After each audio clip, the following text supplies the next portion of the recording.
Tu abuelo conocía un sistema de alimento que casi nadie te enseñó. No era un secreto. Era algo tan normal para él que probablemente nunca pensó en escribirlo. Toda granja con un rincón bajo, algo de agua retenida y un poco de atención podía ponerlo en marcha. No tenía nombre elegante, no requería manual, no dependía de fertilizantes, riego presurizado, alimento comprado ni maquinaria costosa. Solo necesitaba una depresión en la tierra, agua, las plantas correctas, algunos patos, algunos peces y una familia capaz de entender que un estanque no era un adorno. Era despensa. Era invierno resuelto antes de que llegara. Era proteína producida todo el año sin pedir permiso a nadie. Décadas después, cuando los científicos por fin se detuvieron a medir lo que hacía un sistema así, encontraron algo incómodo. Un humedal somero bien manejado podía generar entre 45 y 160 veces más valor alimentario por acre que tierra agrícola equivalente, no por dólar invertido, por superficie. Eso significa que el sistema alimentario más productivo de este continente nunca fue el campo de maíz. Nunca lo fue. Era la esquina baja del terreno, rodeada de espadañas, que el agricultor moderno drena para poder sembrar el maíz. Y cuando llegó el supermercado, y el estanque de la granja se rellenó o se volvió decoración, 3 generaciones enteras olvidaron en silencio cómo se veía realmente la autosuficiencia. Y en los próximos años, esa pérdida va a importar mucho más de lo que casi nadie imagina. Bienvenidos a Semillas Milenarias, donde lo que la tierra guarda el tiempo lo revela. Antes de continuar, si estas historias te importan, la mejor forma de preservar este conocimiento es simple. Suscríbete, activa la campana y comparte estos episodios con quienes necesitan recordar lo que olvidamos. Cuéntame en los comentarios desde dónde estás viendo esto, porque esta historia se repitió en granjas, ranchos y pequeños terrenos de muchos lugares, y me gustaría saber desde cuál nos escuchas tú. La historia se abre en Newport, Rhode Island, en junio de 1767. Un hombre llamado Samuel Drown escribe una carta describiendo una propiedad llamada Malbone Hall.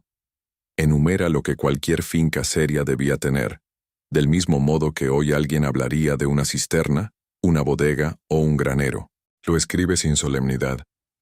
Da por hecho que el terreno necesitará un estanque para peces, otro para patos y gansos, incluso uno para aves ornamentales. No lo presenta como lujo. Lo presenta como base, como parte de la lógica mínima de una propiedad que quisiera alimentarse a sí misma. Antes de mediados del siglo XIX, los manuales agrícolas ingleses que cruzaron el Atlántico ya enseñaban a los colonos a criar peces en estanques cerrados. Para finales del siglo XVIII, los estanques privados eran una pieza importante de la granja mixta en América. No eran una extravagancia, eran infraestructura.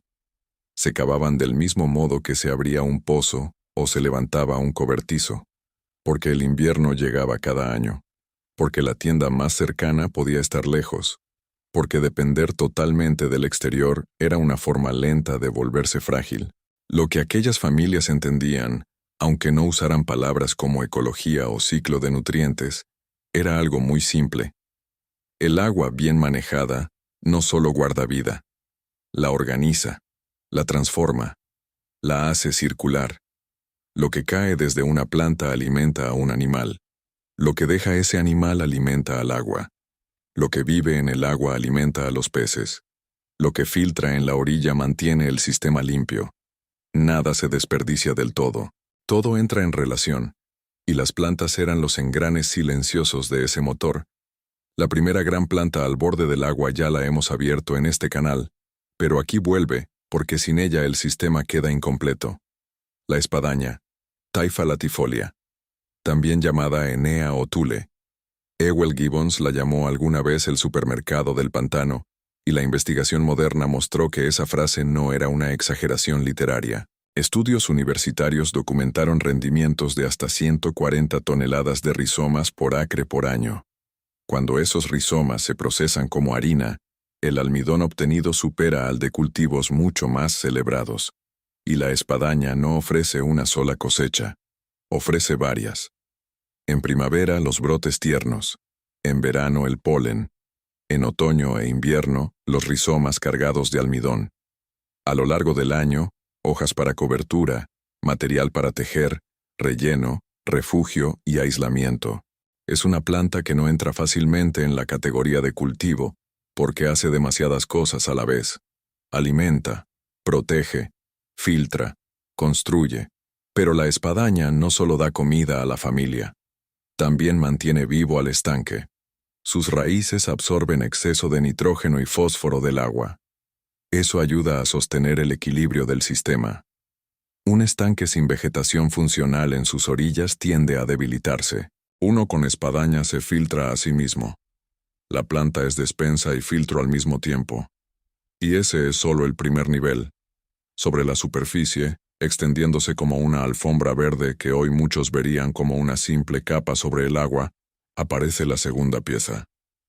Lo que muchas personas llaman lama o basura de estanque, puede ser en realidad una de las plataformas de proteína más eficientes que existen.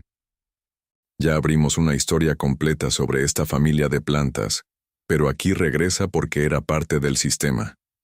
La pequeña lenteja de agua comestible, especialmente especies diminutas como Wolffia y sus parientes. Algunas pueden alcanzar hasta 45% de proteína en peso seco y duplicar su biomasa en apenas 48 horas. Un solo metro cuadrado de superficie cubierta puede producir más proteína anual que la misma área plantada con soya. Pero la granja tradicional no lo describía así. No decía, aquí tenemos una fuente acuática de proteína de alta eficiencia. Decía algo mucho más sencillo. Esto es lo que comen los patos. Y en esa frase sencilla estaba escondida una verdad enorme. La superficie del estanque no era decoración. Era una fábrica viva. Las plantas flotantes convertían luz y nutrientes en proteína. Los patos convertían esa proteína en huevos, carne y fertilidad. Todo ocurría a simple vista, sin marketing, sin empaque, sin manual corporativo. La tercera gran planta en la línea del agua tenía un nombre tan importante que Lewis y Clark se lo dieron a una isla entera. Noviembre de 1805, Río Columbia. La expedición llevaba 18 meses de viaje y atravesaba un momento de gran escasez. Frente a ellos, mujeres Chinook trabajaban en el agua fría, sin herramientas metálicas, aflojando el lodo con los pies hasta encontrar tubérculos enterrados que flotaban uno a uno a la superficie. Clark anotó en su diario que aquella raíz se parecía a una pequeña papa irlandesa y que, asada en brasas, servía muy bien como pan. A la isla la llamaron Wapato Island. La planta era el guapato, Sagittaria latifolia, también conocida como papa de pato. Un humedal de guapato puede producir hasta 6 toneladas métricas de tubérculos por hectárea al año. Pero lo más importante no es solo cuánto produce, es cuándo. Su ventana de cosecha va de octubre a mayo, exactamente cuando el huerto entra en reposo, cuando los graneros empiezan a sentirse más vacíos y cuando toda reserva adicional cuenta. Crece justo donde nadie quería arar, en la esquina anegada, el lodo, la orilla baja del terreno. Es decir, en el lugar que la agricultura moderna llama problema, antes vivía una de las despensas más valiosas de la propiedad. Y entonces entran los patos. No como un detalle bonito deslizándose sobre el agua, sino como el motor que hacía posible el resto. Las aves acuáticas y las plantas de humedal evolucionaron juntas. Cuando los patos escarban, rompen rizomas, mueven tubérculos, dispersan semillas y remueven el fondo. Sus excretas enriquecen el agua. Su movimiento airea la superficie. En un sistema bien equilibrado no son una carga. Son una fuerza de trabajo viva. Una pequeña bandada de 6 patos puede fertilizar el estanque, moderar el crecimiento de ciertas plantas flotantes y además, devolver cientos de huevos por año. Una familia rural del siglo XIX, con patos de razas ponedoras alrededor de un estanque de media acre, podía reunir cerca de 2.000 huevos anuales de aves que obtenían gran parte de su alimento directamente del agua. Eso no es una postal romántica, es una cifra de seguridad alimentaria. Debajo de la superficie, Los peces cerraban el círculo.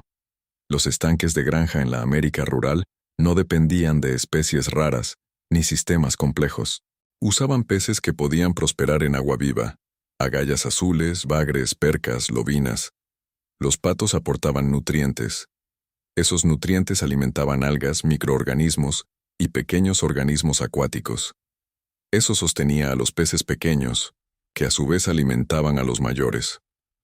Los desechos de los peces regresaban al agua y terminaban siendo aprovechados por plantas y bacterias.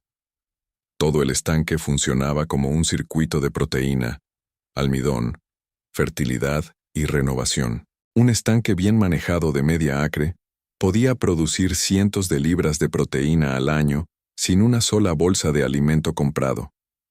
Eso era lo que hombres como Samuel Brown daban por hecho cuando hablaban de una propiedad bien preparada. La gente que construía esos sistemas no los llamaba agroecosistemas ni producción regenerativa. Los llamaba estanques. Sabían lo que había dentro. Sabían cuánto costaba mantenerlos. Muy poco una vez establecidos. Y sabían también cuánto costaba perderlos. Muchísimo. Entonces llegó el siglo XX y dio vuelta a toda la lógica. Primero apareció el transporte refrigerado. Después crecieron las cadenas de distribución. Luego se consolidó la idea de especialización. Para 1920, los servicios de extensión agrícola ya empujaban a los agricultores hacia otra filosofía. Planta una cosa, cría otra, vende lo tuyo y compra todo lo demás. En ese nuevo idioma económico, el estanque integrado empezó a verse como ineficiente, no porque produjera poco, sino porque producía demasiadas cosas distintas. Nada podía cosecharse con una sola máquina. Nada se estandarizaba con facilidad. El guapato crecía donde quería. La espadaña se expandía más allá de una línea perfecta. Los patos se movían. Los peces no salían en unidades uniformes. Todo requería observación, conocimiento local y paciencia. En una economía reconstruida alrededor de insumos comprados, un sistema alimentario que funcionaba en buena medida con procesos gratuitos dejó de parecer moderno. Y lo que ocurrió después tomó menos de una generación. El padre cavó el estanque y lo manejó. El hijo fue educado para especializarse y lo dejó ir. El nieto nació en un mundo donde el estanque había sido rellenado, drenado o convertido en elemento decorativo. El conocimiento nunca se escribió porque antes no hacía falta escribirlo. Estaba en la práctica diaria. Luego la generación que lo llevaba murió, y con ella desaparecieron las instrucciones invisibles.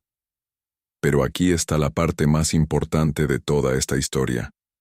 Las plantas no se fueron. El sistema no fracasó. Fue abandonado. Y todo abandono puede revertirse. Cada rincón bajo que se encharca, cada borde de potrero, cada depresión donde el agua se queda unos meses, sigue siendo una versión incompleta de lo que un estanque alimentario antes fue. El guapato todavía crece a lo largo del Columbia. La lenteja de agua sigue duplicándose sobre agua quieta con luz. La espadaña sigue produciendo toneladas de harina potencial por acre. Los peces nativos siguen reproduciéndose donde el agua se mantiene viva. Nada de eso dejó de existir. Solo dejamos de verlo como sistema, y la distancia entre lo que ese terreno hace hoy y lo que podría hacernos siempre es enorme. Todo empieza con el agua. Si tienes un rincón bajo donde el agua se retiene de forma estacional o permanente, ya existe la base. Si se profundiza el centro y se deja una plataforma somera en los bordes, el sistema empieza a organizarse. En esa orilla baja se planta espadaña para filtro y harina futura. En el borde entre agua y lodo se introducen tubérculos de guapato. Sobre la superficie, en la estación adecuada, se deja que especies flotantes útiles encuentren su lugar. Los patos entran después, no como carga sino como fuerza integradora. Más tarde llegan los peces. No hace falta forzar el sistema desde el primer día. Hace falta permitir que cada nivel prepare al siguiente. En el primer año pueden llegar los huevos. En el segundo, el guapato empieza a responder. En el tercero, si el agua encontró equilibrio, el sistema empieza a parecerse a algo que tu bisabuela habría reconocido sin necesidad de una explicación larga. Un sistema que no espera al camión. Un sistema que no depende del precio del alimento balanceado. Un sistema que no se rompe porque una tienda quedó lejos. Tu abuelo no lo llamaba autosuficiencia, no lo llamaba regeneración, no lo llamaba permacultura, lo llamaba el estanque de atrás. Sabía lo que había en él, sabía qué podía ofrecer, sabía que cuando todo lo demás fallara, el agua seguiría trabajando. Cada esquina encharcada que hoy se trata como un problema de drenaje es este sistema esperando. La distancia entre lo que ese terreno hace ahora y lo que podría hacer es, muchas veces, solo intención, algunas plantas correctas y un puñado de patos. Cava el estanque. Planta el borde. Deja que el agua tenga la compañía adecuada.